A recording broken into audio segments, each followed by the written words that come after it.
So thank you all for coming this evening. My name is Carolyn Elcourt. I'm the Outreach Librarian here at the Canton Library. And we are thrilled to welcome Registrar O'Donnell here this evening. Norfolk County Register of Deeds is here visiting Canton this evening. Registrar O'Donnell will speak about the historical nature of the registry and the efforts to modernize the vast, enormous number of Norfolk County real estate records. He'll also speak about the numerous consumer initiatives at the registry, and following his presentation, he'll take questions and answers from the audience. And we're thrilled to have members of his staff here with us this evening, and they are willing to kind of print out a copy of your deed or demonstrate how a lot of the registry technology works and their website and a lot of the services that are available through the website and for residents in Norfolk County.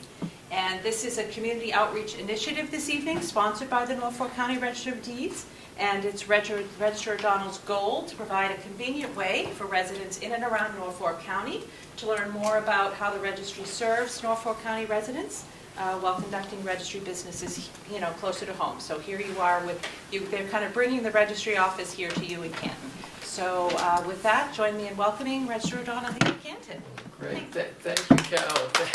Thank you very much. Thank you. I didn't have much of a drive. I grew up in Norwood. I went to Xaverian Brothers High School, and used to coach hockey over at the Canton Public rink and still try to play, but I'm getting too old. But I was at the Canton Ice House last night, but the competition is getting too young for me.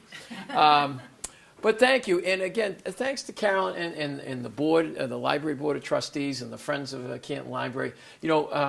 We believe in outreach. I went to school down Washington, D.C., worked for Congressman Moakley when I went down to college, and he was big about constituent service and getting out to the residents. And more libraries around Norfolk County are inviting us to speak because they are trying to make use of the library space and have initiatives. So we've been to the Canton Library. They were nice enough to invite us a few years ago during the day, but I think they recognize people work, and certainly thanks to the cable television, Canton Television, for covering it, because if you can't get up here, at least you can get some information over the internet. Many people don't know what the Registry of Deeds is or about.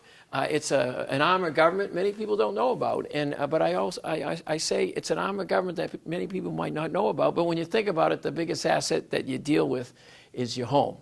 And I was asked to talk a little bit about what goes on at the Registry of Deeds, what it's about, and some of the modernization initiatives. First of all, Norfolk County is been around since 1793. Canton's been in one of 28 communities that make up Norfolk County. We have a tremendous amount of history here in Norfolk County. I don't tell good jokes or sing or dance, but we're good at trivia. We have 4 presidents that were born here in Norfolk County. Does anyone know who they are? Oh, you were just reading them. Well, that's one thing we've done. I love history. So my principal role at the registry is to make sure, and it's probably the same mission that it was in 1793, to make sure the records are recorded accurately, they're secure, that the stakeholders in the community can rely on them. So, and when you think about it, when you go to sell your house in Canton or some of the commercial development that's taking place around Canton, if they can't rely on the real estate records and the title, things fall apart. So, back in Norfolk County, they borrowed on the traditions of England, and in 1793, I think the mission of the Register of Deeds was the same as it is today, is to make sure that these records are done right and the community can rely on it. The difference is we deliver services a little different. As opposed to, them riding by horseback from Canton to Dedham and recording the documents, everything is fast-paced now. People drive by a car and record the documents. I've been registered since 2002, and one of the modernization initiatives that wasn't even around in 2002 was electronic recording. The federal government and the state government authorized electronic recording. So an attorney here in Canton can do a closing, look up the information online, and then they transmit the documents over for recording at the Registry of Deeds, so they don't even have to travel to the registry. But for those of you that don't know where the registry is, and I always say, take this book. We have plenty of history in Norfolk County, and the pictures here on the book. We're at 649 High Street. The Registry of Deeds has been located there since 1793. Dedham is the capital of the county, the Shire town, and we welcome people to come by 649 High Street, because some of the things I'm going to talk about as far as doing research and the information that is available, it's online. All of it's online. As a matter of fact, one things we've tried to do at the registry is to bring the registry records into people's homes and businesses. And how did we do that? Well, we did it through the internet. We brought in a new computer system, a new document management system to try to improve things. Because when I first got there back in 2002, there was literally a year's worth of mail sitting in boxes with checks in them. And there was a paralysis of paper, and we've tried to use the advances in technology to help the employees. And I have to thank the employees, because sometimes when you bring about change, people are resistant. And the employees were really good about it. And there's a union down there. My dad climbed poles for the Boston Edison. He was a member of Local 369. So, union membership was good to my family. And what we tried to do is work with the union, work with the people, and the staff's been great. And I mentioned a little, I've been involved in sports. There's no, as you learn in sports, there's no I in team. So when I talk about the things we've done here at the registry, it's really because we have a good team. And one example of bringing registry records into people's homes and businesses isn't just the internet, but we can bring the registry to the community. So, Bob and Alicia from my office are here with the computers. And after we're done, if you need a copy of your deed, if you want to check to see if you have a homestead recorded, if maybe you borrowed money and you don't know, you paid off the mortgage, but did the discharges get recorded? These are some of the things we'll talk about, but we can check all that online. And if you're not here at the library tonight, just check our website at www.norfolkdeeds.org, because we go to all 28 communities. Sometimes we're at the library. Sometimes, we've been at the Canton Town Hall. We go to the town halls for office hours. And sometimes community groups, whether they're the Rotaries or the senior centers, invite us in, and we kind of bring the registry into the community. So what are some of the things at the registry?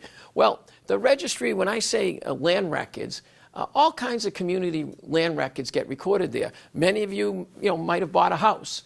The deed gets recorded there. You have great lending institutions around here in Canton, good community banks like Canton, Canton Institution for Savings, Canton Cooperative. Well, when they lend money, they make sure mortgages, which tells the world that you borrowed that money, gets recorded at the Registry of Deeds. The town of Canton, you might need a variance for an addition, or the Conservation Commission might have given an order of conditions. All these documents get recorded at the Registry of Deeds. And it's been like that in Norfolk County since 1793. And when I was asked to talk about some of the modernization initiatives, if you go on our website, www.norfolkdeeds.org, first of all, we've tried to provide hopefully good information on the website. We have information for first-time home buyers. We have information if someone dies, maybe some of the things you want to do. We have information, and I think even in Canton, Canton's a very nice community, a strong, vibrant community. Every community in Norfolk County, someone has struggled with foreclosure. So we have information on our website at www.norfolkdeeds.org, where we've partnered up with some nonprofit groups. And we're lucky in Norfolk County. Neighbor Works Housing Solutions and Quincy Community Action Program, where people can go on our website and get in touch with these nonprofit groups, so they're not charging money, and they try to help people through a foreclosure. And I try to tell people, get the help early. Don't wait until the sheriff's on the door and they're selling, they're in the process of basically buying the house right out from under you. If you have troubles, go to these nonprofit groups, because what I like about them, and the links are on our website, is they give good information. It's a legal proceeding. In order for a foreclosure to take place, they have to file a lawsuit.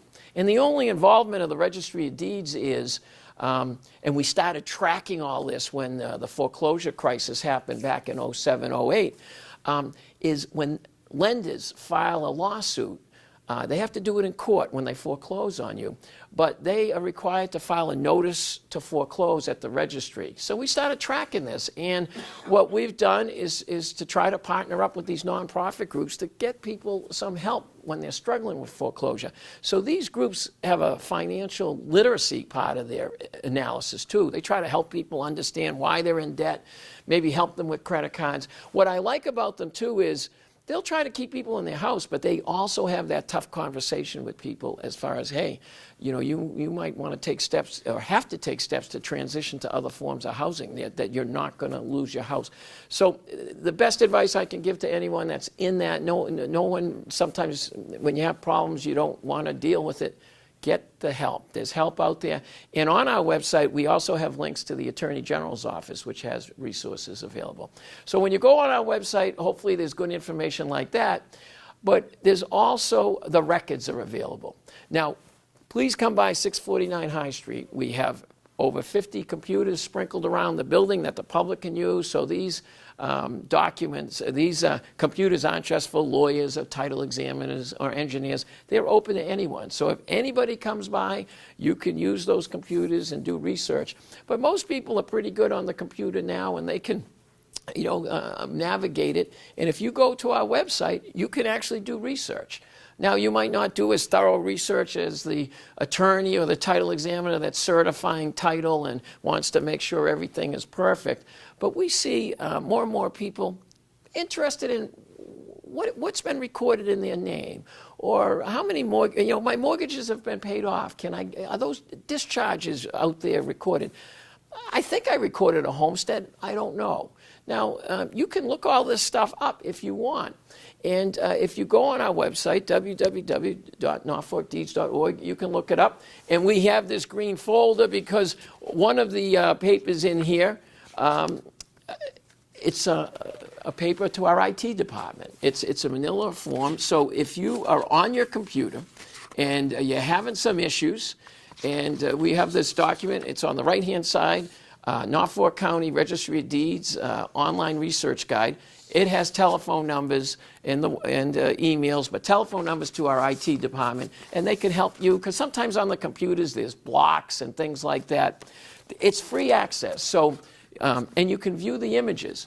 And you might say, well, what's on it? Well, we have everything now from back to 1793, and it didn't happen overnight. We started back to the 1990s and the 1970s and the 1950s. Every document is imaged. If you enter Book 1, Page 1, the first document from 1793 was a deed recorded in Foxborough. You can view it. If you want to run your name on an index, all our documents now and all our indexes are integrated together. So if you're in Carol's name or my name, Bill O'Donnell, every Bill O'Donnell back to 1793, there probably wasn't too many of them back in 1793, but you know, you can run the names. And I mentioned history. You can, for instance, we have a deed here in Norfolk County from John Adams, the second President of the United States, to John Quincy Adams, the sixth President of the United States. So there's a lot of good information there, and it's all online. And again, to give you kind of a sense of what the volume was, when I first started as registrar, and I'm talking about modernization, but please understand, we still do it the old-fashioned way. We still print books. There are 21 registries around Massachusetts. We're one of the few registries that still print books. And I know some of my colleagues are very proud that they stopped printing books, but I figured the books have been printed down at the registry since 1793, so I did not want to be the first register to stop printing books. And actually, sometimes people like that. I figured in a library, this is the crowd where people like books, so they'll be glad I print books. When I first started, we were at book 17,000. We're approaching book 38,000, and there's 600 pages in a book. So a lot of information, a lot of volume, but all these documents have been scanned in, and they're available for viewing and available for you to look up your own information. What we see, though, is more and more people are interested in historical and genealogical research.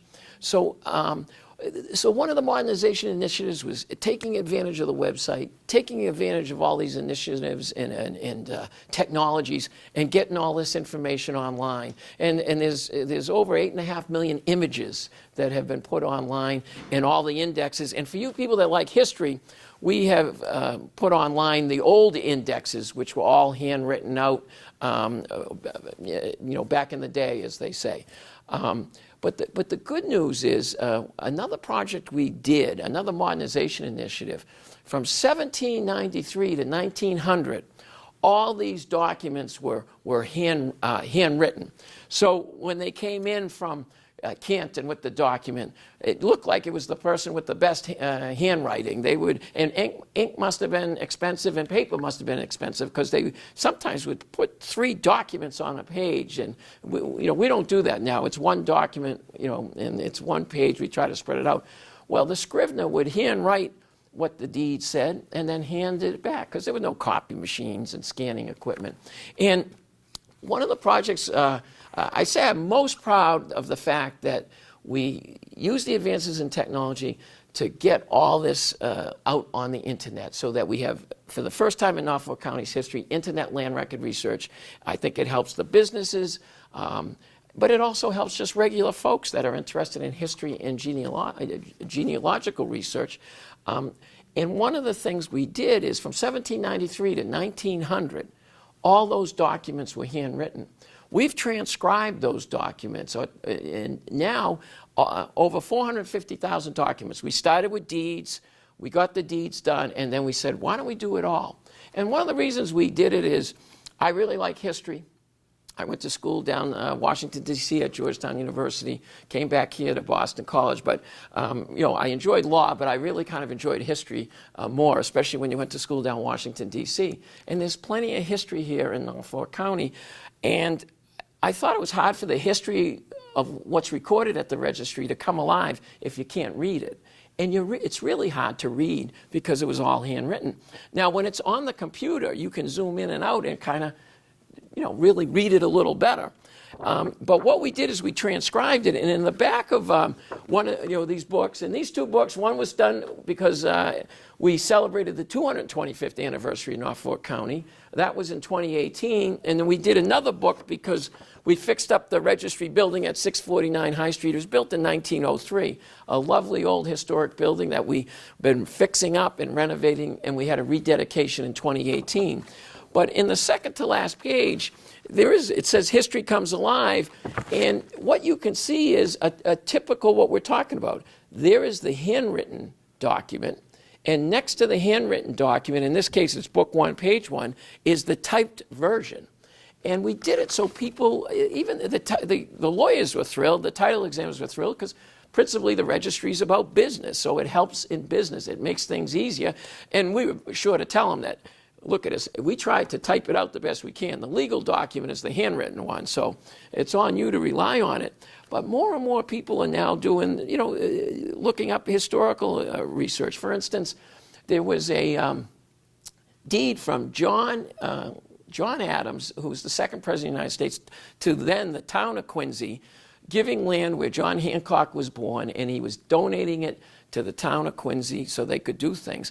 And he writes about what a great patriot John Hancock was. So in these deed documents, it's not just the price of the house, or back in the old deeds, they list what's in the house. You get a sense of what was in a house in 1800. And in this particular deed, John Adams writes what a great patriot it was. And he also expounds on his philosophy that everyone should learn Latin and Greek. There's a lot of interesting language in there.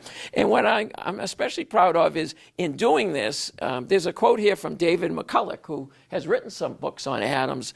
And, he says, I say this as one who spent a great deal of my working life struggling to read original letters and diaries and other old documents. You are making an important contribution, and I send my warmest congratulations in transcribing the historical deeds into easy-to-read computer text. So here's somebody who's made a living of going through old documents, and he appreciates that you can read through it. So that's another modernization initiative that we did at the registry. And it's funny, my youngest just graduated college. When this project started, he was in high school, and it was still going on as he was nearing his graduation. I have 3 children, and he was the youngest. And I noticed at the graduation parties, they come, and a lot of the young kids, and I went to St. Catherine's School in Norwood. You learned cursive. Some of these people don't know cursive, so maybe it's good. I mean, that's another issue for another day, but maybe it's good we're transcribing the documents, because I'm not sure many of the young people can read cursive anymore. You're saying yes, and that's a sad commentary. But anyway, we're trying to make an old arm of government, the registry, relevant and keep the history going forward. Other modernization initiatives, by way of background, I'm a big believer, and I've been in government. I worked for Congressman Moakley when I was down at Washington. I came back to Boston College Law School. I worked as an assistant district attorney for Bill Delhunt. So I really believe in public service. And probably like you, and your relatives, you get involved in your local community. I ran for office, got elected planning board in Norwood, town meeting. So I see what government does well.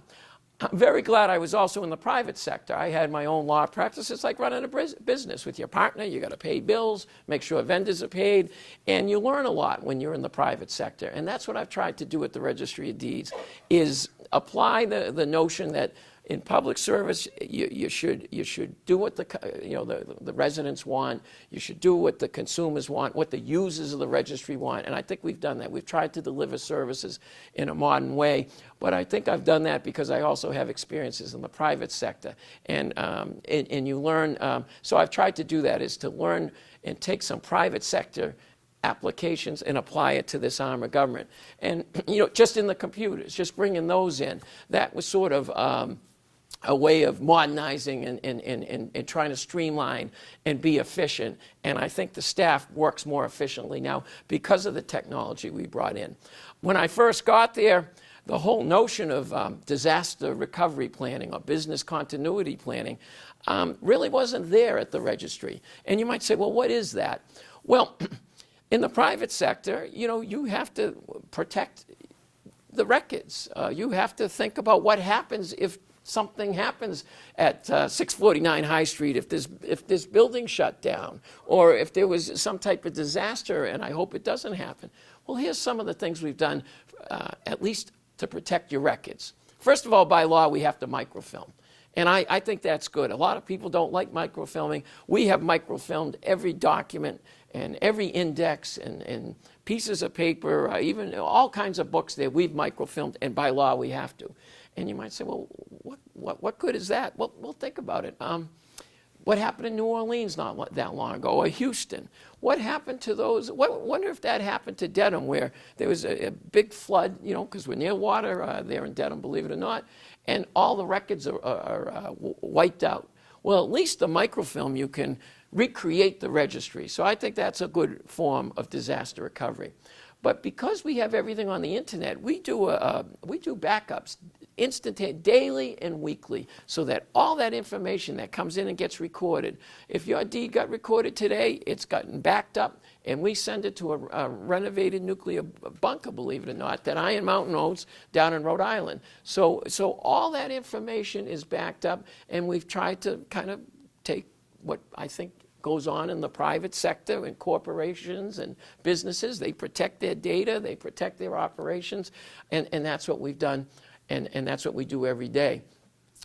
Another thing that we did, which is hopefully part of applying private sector thinking to a government entity, we were the first registry in Massachusetts, there's 21 of them, to put a generator at our building. And we don't do it to make the employees come in on the snow, so when the governor shuts down the road, we're not, the employees don't have to come in. But a couple of us are in Norwood. I'm from Norwood. We're local. We haven't shut down in any of these snowstorms. And invariably, somebody comes in. There's a closing that takes place, or a lawyer comes in, and we had to get this closing on. And we're so glad you were open, because it would have been a disaster at so many levels. People got the movers, the interest rate was, the rate lock was expiring, and so we've tried to run it like a business by putting a generator in. We stay open all these snowstorms, and we haven't had any electrical, we haven't lost business or been shut down as other entities have because of electrical issues. So again, we do it because people expect service, I think, from the Registry of Deeds, and we try to give it. Another form of business continuity planning or disaster recovery is thinking what would happen if something happened to this beautiful building. Well, what we did is we've partnered up with the Norfolk County Aggie School to use, potentially use some of their property. But what we did is in downtown Dedham, we put a little office in. And in that office, we have the recording setups, we have the computers, we have the scanning equipment, so that if something happened at 649 High Street, we can go down the street and get going. It would be a struggle because it's not as big as the Registry of Deeds building. It really would be a struggle, but at least we could get up and running so that if you needed a deed to get recorded or you were borrowing money because you were refinancing to renovate your house, or maybe you have kids in school and you're trying to pay the tuition bill, those closings would take place. So again, we're always looking to try to improve business continuity planning, and I can't even get into the IT. We try to look at the scams and all the things that you're probably hearing about as far as ransomware, and as one expert that we brought in said, Bill, it's not a matter of if it's going to happen, it's when. And you just try to you try to run it like a business, and so far so good. I keep talking about some of the things we've done from the computer, the modernization initiatives, whether it's using the computers, bringing technology in, disaster recovery, telling you to go look up things on the internet, and that's why I like coming to groups like this, because we have staff here. We can do that for you today. I mentioned my dad. I always bring this up because he climbed, he grew up in Brighton, climbed poles, was in the Navy, climbed poles for the Boston Edison, and went back early on when you're talking about what you're doing at work, and he's like, that modernization stuff's good. Remember, some of us don't know anything about computers, don't care to know anything about computers, don't want to know anything about computers. So what we have is we have a customer service center, and the direct number is 781-461-6101. So if you call that number, much like Bob and Alicia, who are here from my office today, you'll get somebody. They have the computer there, or if you want to walk in, they can look things up. And I like to think, and I can tell anecdotally, I know we're doing the right thing, because in our building on the second floor is the jury pool. So when you come for court, you go up to the second floor. I've had more people stop me and say, listen, I've been meaning to get a copy of my deed. I needed a copy of the homestead. I went into that customer service. They just looked it up. It just took a couple of minutes. So we hear it. So you can either go directly to 649 High Street and get the help. You can call them up and get some help. Or you can check the website and find us out in the community. And these are the things we do. I was asked to talk a little bit about the consumer issues, and certainly we'll open up to any questions. As far as consumer issues, I always tell people, well, we were just talking about some ransomware and scams. I kind of start with that. There are groups out there that take advantage of people. There is one group, they sort of target the elderly. For $15, they will get you a homestead form.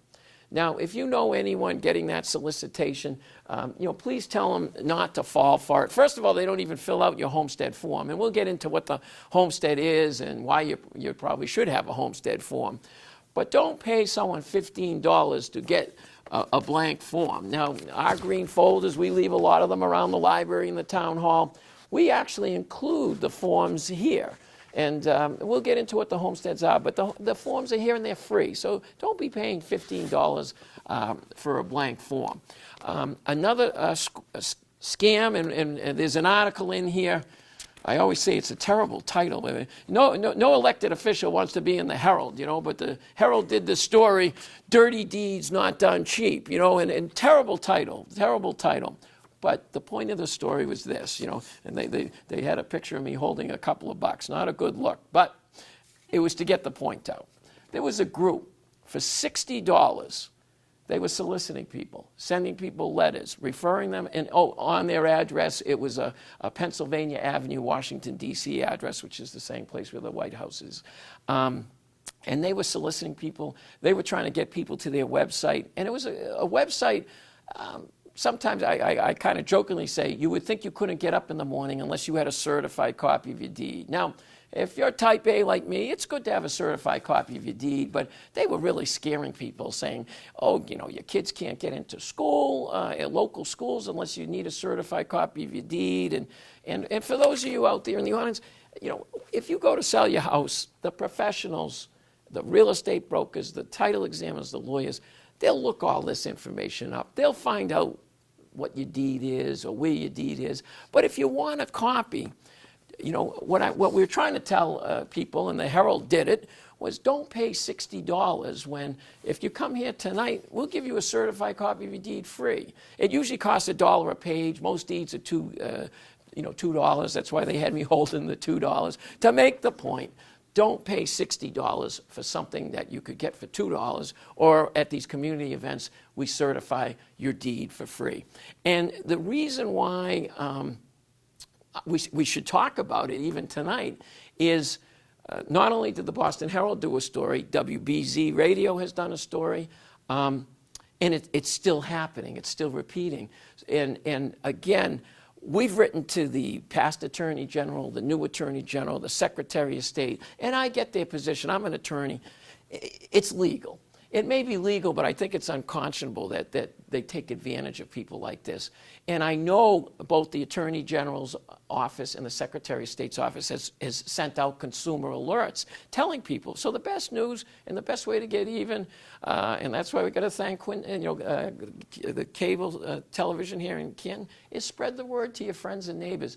If you get a solicitation like this, it may be legal, but it's unconscionable, and they're really taking advantage of you.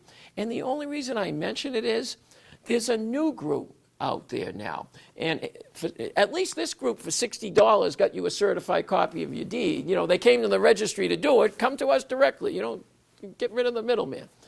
But this new group for $86, they call it a document processing fee, but it looks like a tax bill.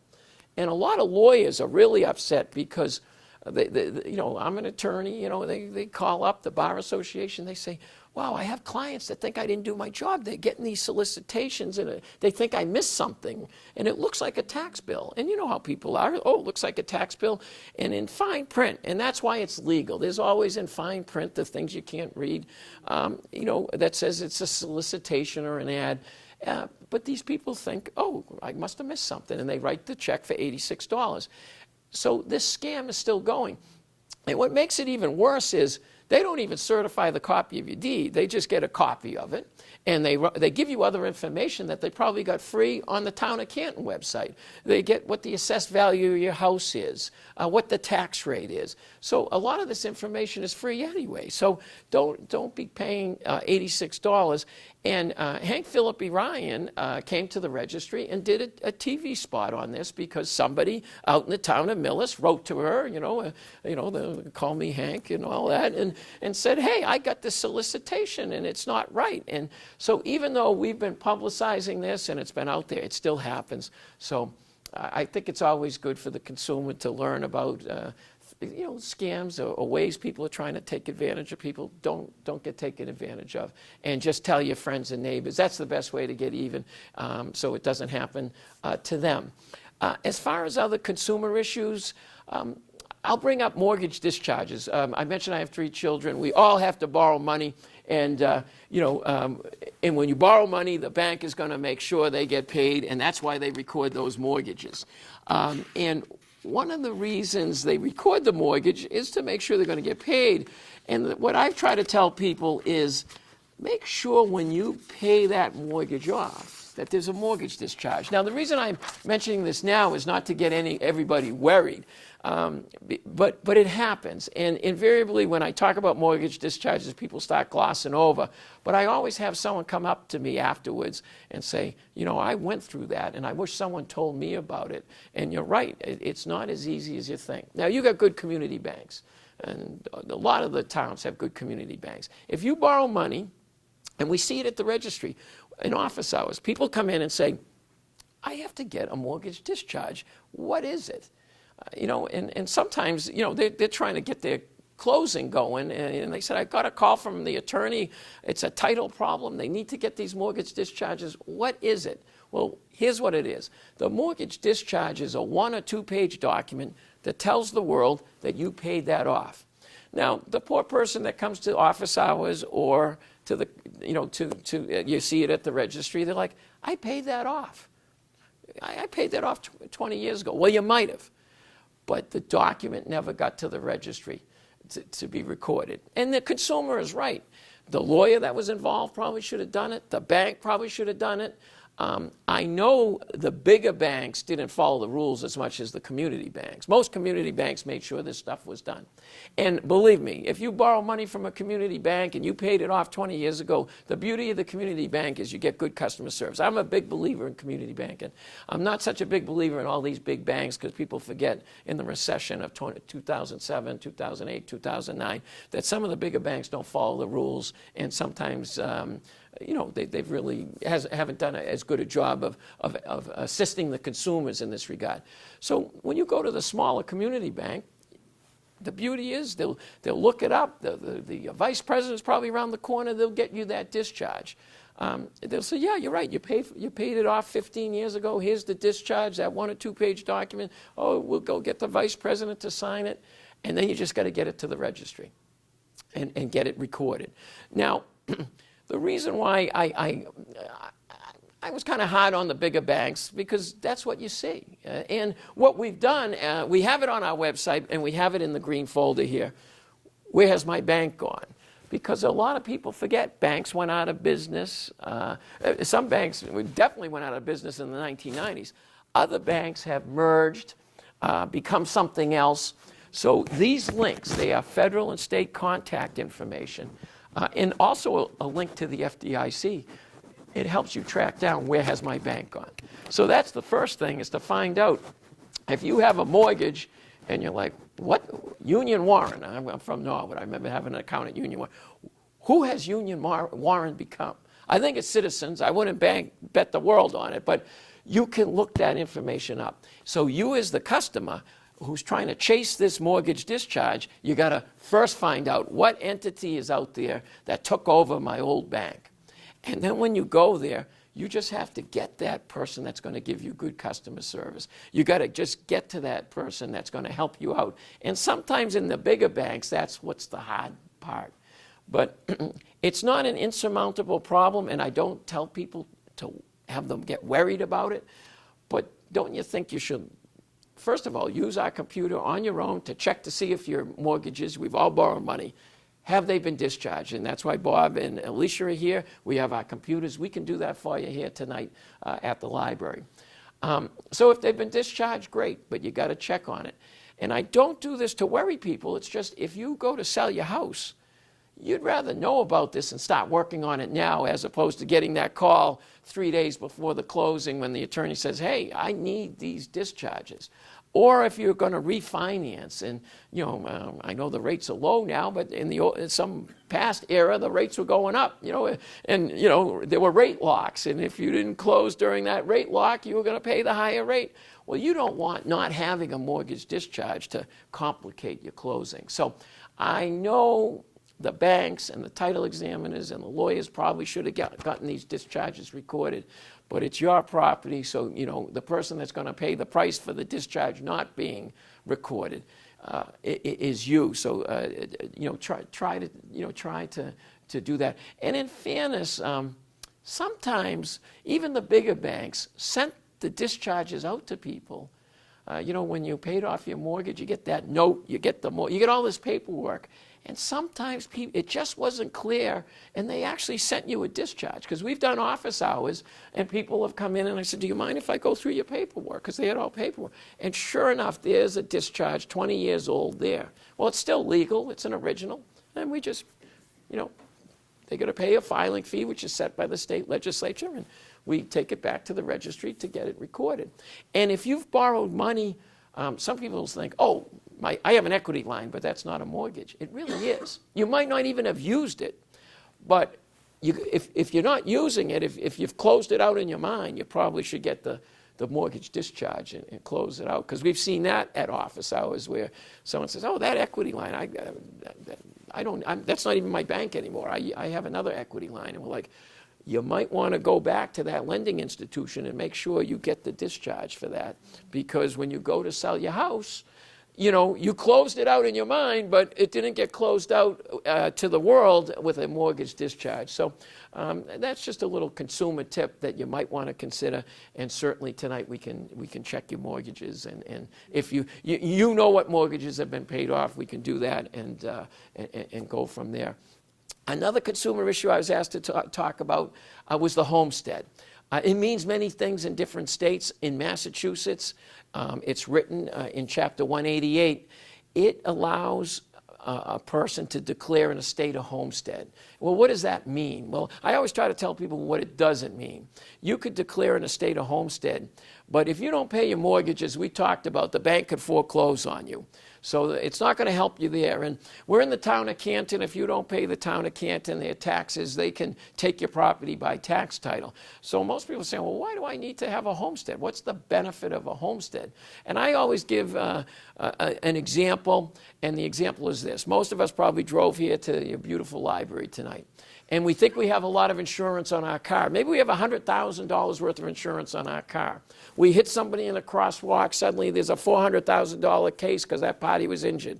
Sooner or later, your insurance company is going to pay over that $100,000, but the party that's advocating for that injured party is going to look to you. And one of the things we've been talking about all night is the Registry of Deeds deals with the biggest asset most of us have, of our homes. So when that injured party and that advocate is looking, they're looking at your assets, and one of the assets they're looking at is your home. Because your insurance company only has $100,000. You only have $100,000 worth of policy, but you unfortunately the person got injured badly. Well, what the homestead does, if it's recorded at the registry, and we have the forms in there, and it's a relatively simple form, it sort of puts a picket fence around your home where they cannot force the sale of your home. Now, that doesn't mean they're not going to chase you. They're going to chase you. They're going to do things to try to recoup that judgment. But they can't force the sale of your home if a homestead's recorded. Now, to give you a sense, when I first started, it was $300,000 worth of protection, and it's been amended to $500,000 worth of protection, so that's good. So this homestead, all you do is put your title reference, which is a book and page, or if it's in the land court, a certificate of title. Every house gets a book and page or a certificate of title number, and it has to be signed in front of a notary. It's a two-page form. Now, an attorney, you talk to 10 different attorneys, you get 10 different opinions on things. 9.9 attorneys out of 10 probably would say you should have a homestead recorded. And as I said, they've increased it to $500,000. I know the state legislators are always looking, and thank you, state legislators, because this is a real good consumer protection. But it's been around for years. My dad bought in Norwood in 1960. He never had, my mom and dad never had a homestead because people just weren't aware of it. I think more people are aware of it through the internet or hopefully through educational programs and programs like this. So you should consider getting a homestead because the biggest asset you have is your home.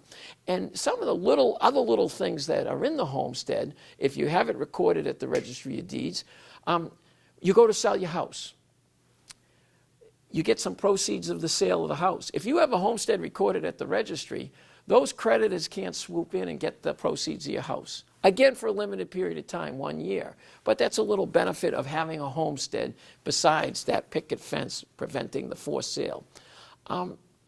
Your house might have burnt down and the insurance company gives you a check to rebuild. If you have a homestead recorded, the proceeds of that check are protected, again, for a limited period of time, in that case 2 years. So those creditors can't come in and try to get the proceeds of the check. So it allows you to build your house. So there's a lot of little protections built in.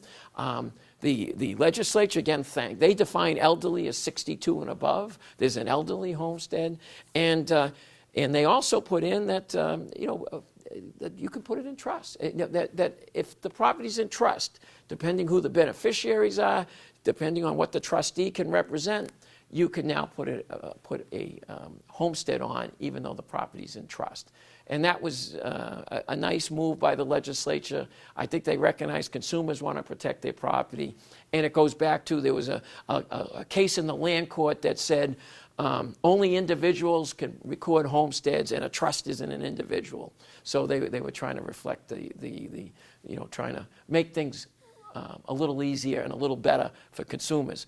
The other thing you got to thank your local legislators for is, people didn't realize there were language. No one reads the 30 pages of mortgage. And in one sentence, there's one sentence, it killed your homestead. It basically turned, and some attorneys would say, oh no, it only terminated it for this transaction. Believe me, I did. I mentioned I have 3 children, and you're refinancing for college and all that stuff. And I do read the documents. I say, look, you take that out. If I don't pay you, you can foreclose. Well, they got attorneys. No, they're going to keep it in. Well, it killed my homestead.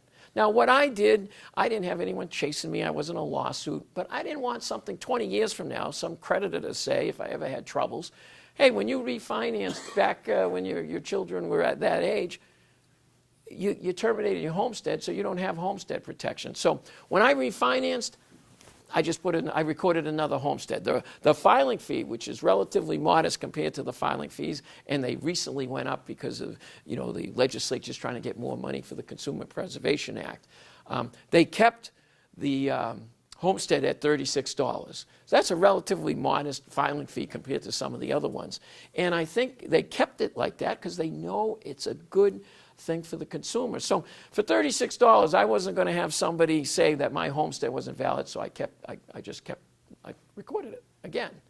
Now, you got to thank your local legislators because they have changed. They put some changes in the statute that said if that language is in a homestead, in a mortgage, it doesn't kill your homestead. So as I mentioned, there was language in mortgages that people just didn't realize killed their homestead. The legislature now says if that language is in there, it doesn't kill your homestead.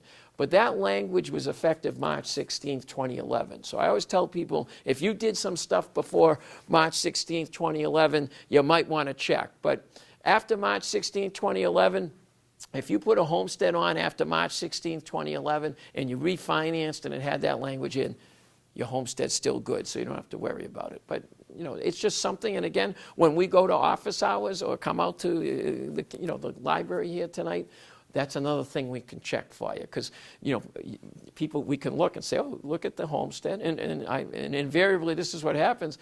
We'd say, oh, there's your homestead, there's your mortgage, and I always tell people, look at, I know attorneys have a bad name and everything like that, but read that. You don't have to be an attorney. Read that clause, and they read it and they go, that doesn't sound good for my homestead. I go, no, it doesn't. So it's something that's black and white in there, and most people say, I'm going to put another homestead on. But that's the beauty of bringing the registry records out here through the computers. We can check that for you.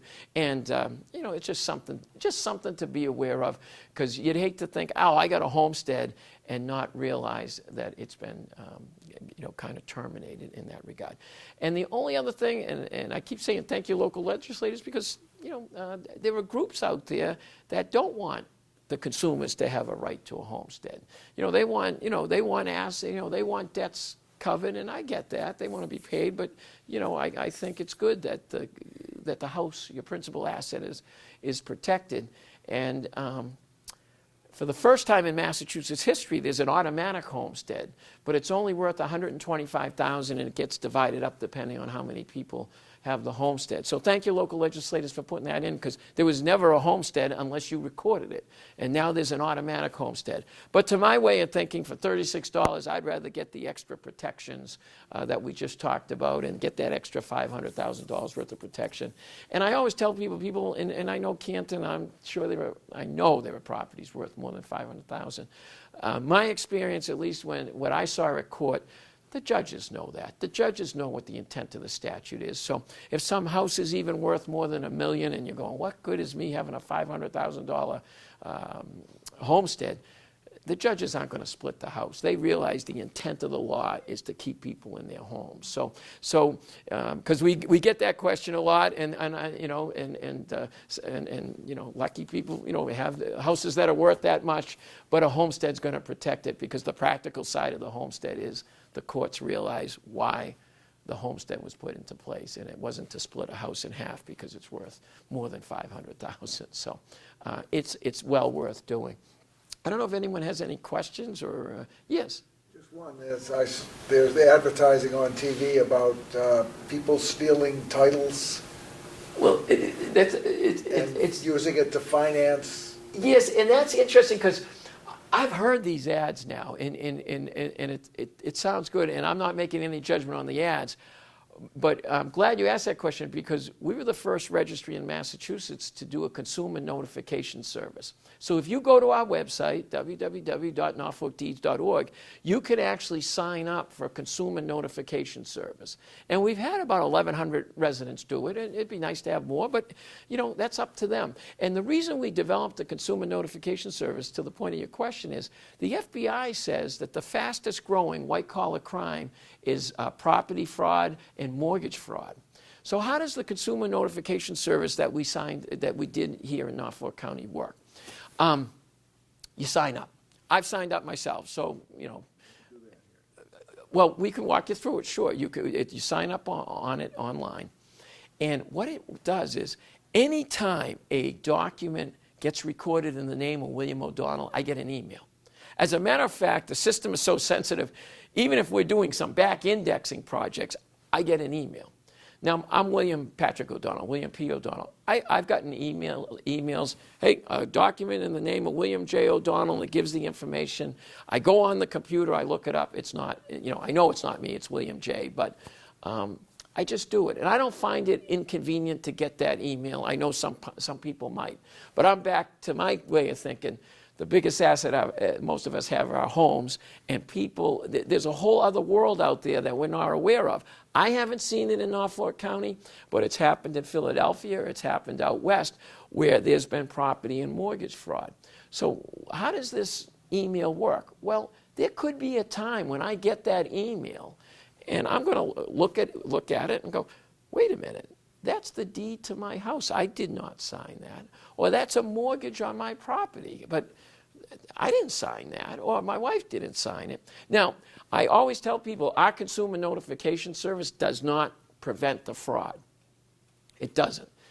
But when you get that email, we have links to law enforcement agencies, and you can get on it right away. You'd probably want to get your own private attorney to start taking steps to protect your property. So we haven't prevented the fraud, but at least I'm getting a notice. I mean, I hate to go back to my parents or think of you. How many people check their title? No one checks their title because you recorded the deed and that was that. If you borrowed money, you knew you had something recorded. And when you go to sell it, the lawyers took care of everything.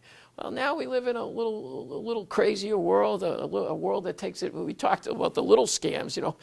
$60 is nothing compared to the value of your home.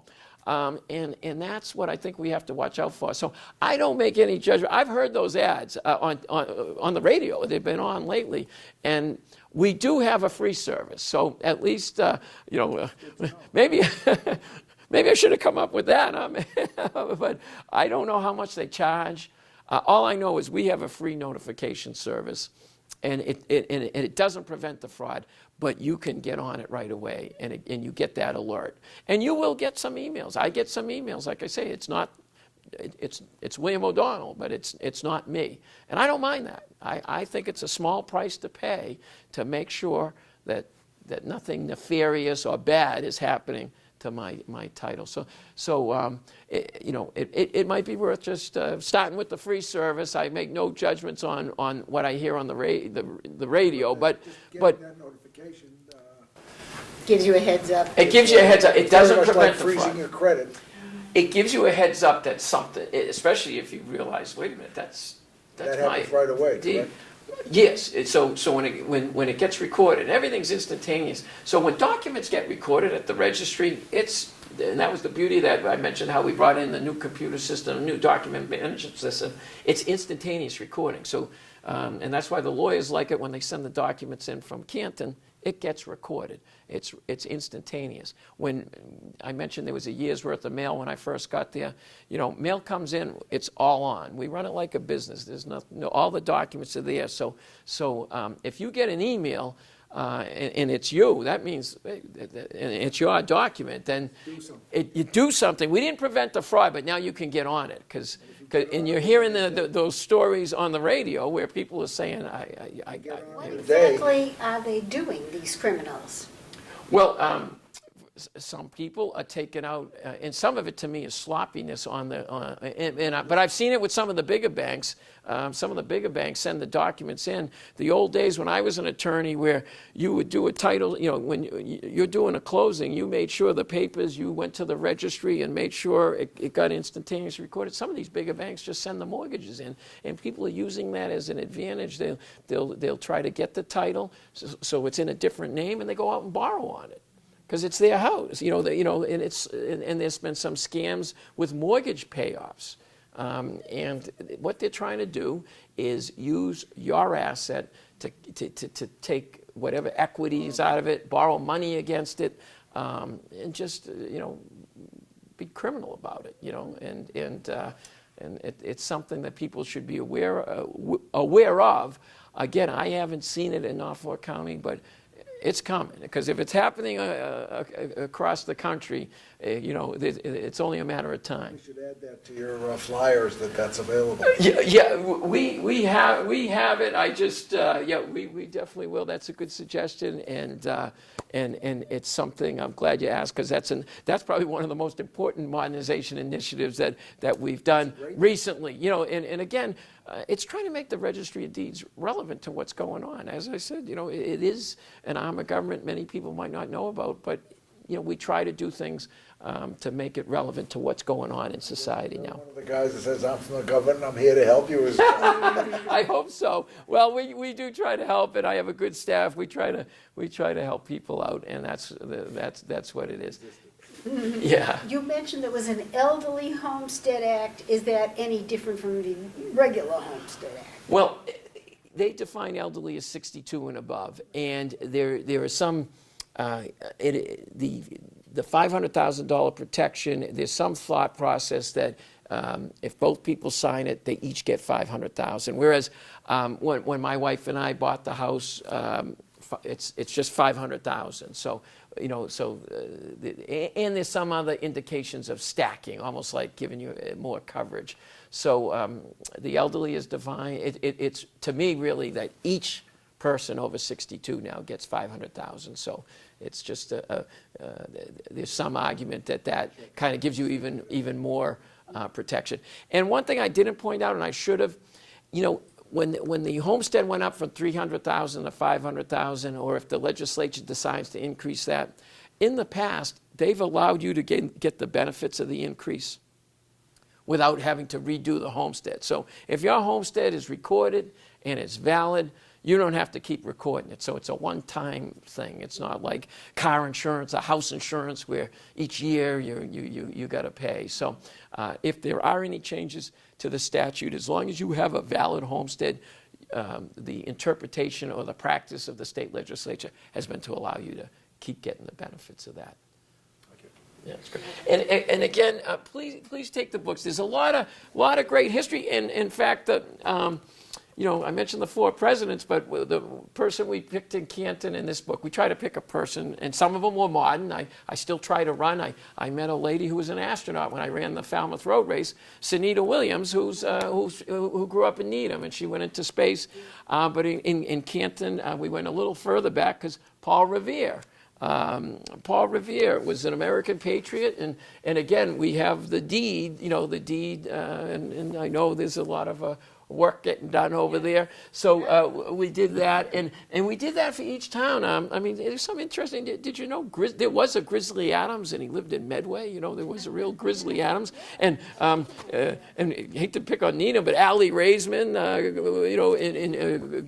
in Needham. So what we tried to do, but Canton, this latest one was Harriet Hemingway. She was an environmental and social advocate, and she co-founded the Massachusetts Audubon Society. So we try to pick different people in Rentham. One book we had Helen Keller, and then the next book we did Ann Sullivan, her teacher. So there's a lot of great history in Norfolk County. So we try to tie the deeds there, and And we're working now on a veterans project and trying to do it the same. And again, I got to thank my staff. Other things we do at the registry, we do try to be involved in the community. I think this was the 14th year, and we thank the Marines for their service. We do a Toys for Tots in conjunction with the Marines. We were a drop-off point. We do a food drive, and again, go to our website because we do a food drive from November to December, but we have links to every food pantry and believe me, every community in Norfolk County, and some communities have more than one food pantry. They need food all year, so we have links, so go directly to the food pantries. And we also have a Suits for Success program where people drop off suits, and we've partnered up with Interfaith Social Services in Quincy, where they have like a career closet. And again, it says Suits for Success, but it's men's clothes, women's clothes, scarves, pocketbooks, things like that. The Veterans Administration, we drop it off to them over in Jamaica Plain. There's an inner city group that's in Boston and Cambridge.